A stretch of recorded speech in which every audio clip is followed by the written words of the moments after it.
Hello everyone, today I will show you how to add widget to lock screen on iOS 18.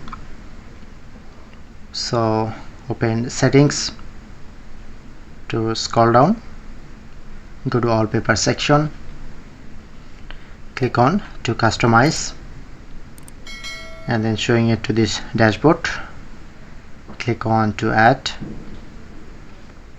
and select your favorite on, add, and showing it to more apps. If you want to add from here like Instagram, click on,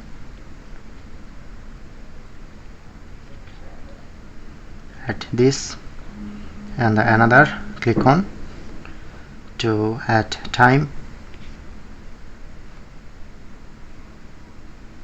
and fitness,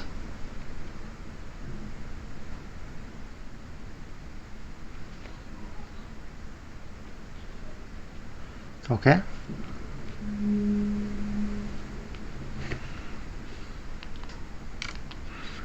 So that's it, that's how you can do it.